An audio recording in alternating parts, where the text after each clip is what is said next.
Joining us tonight to work through this is Jonathan Schanzer. He's Vice President for Research at the Foundation for Defense of Democracies, and he's the author of State of Failure. Jonathan, thank you for joining us.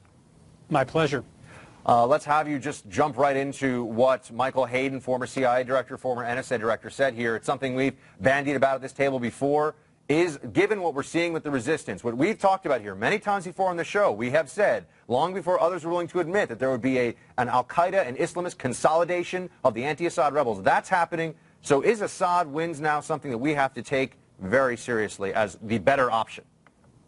Look, first of all, I think it's absolutely been an option for a long time that Assad would be able to roll back these forces, particularly as the United States has remained ambivalent about the support of even the non-Islamist forces. This dates back for more than 2 years, where we have just refused to pick a side and to pick the parties that we would like to see succeed.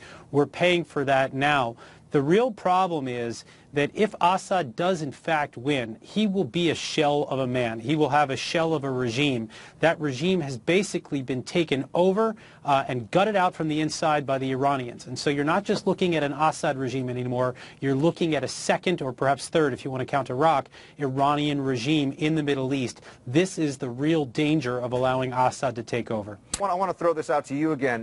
The possibility of the dissolution of the Syrian state. That seems to be increasingly likely. It seems, as we have predicted before on the show, we should have played the clip, there could in fact be sort of an al-Qaeda stand, if you will, in the area, in the sort of northeastern and northern pocket of Syria into Iraq. Do you think that that's a distinct possibility in 2014? We might say it won't be recognized by the international community, but there'll be a breakdown. Syria won't be Syria anymore. There'll be pockets of control.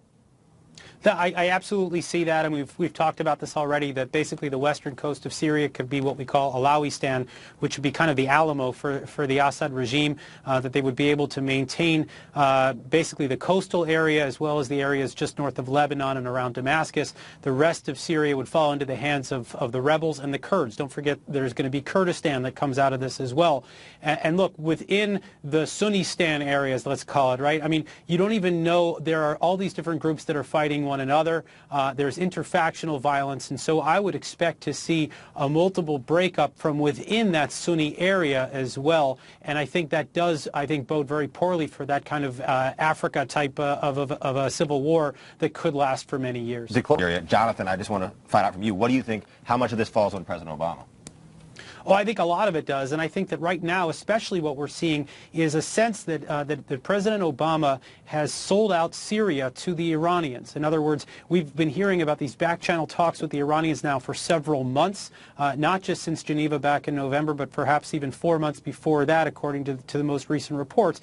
And it is at least now assumed that the administration may have traded Syria for bringing Iran back to the table. And again, I think this is going to be one of those things that will come back to bite us. I think when we talk about how horrible Iraq was, I think you're going to see probably equal devastation in Syria, if not more so, and I think that will land on the shoulders of the president. All right, Jonathan, thank you for your insight. We always appreciate your expertise. Pleasure.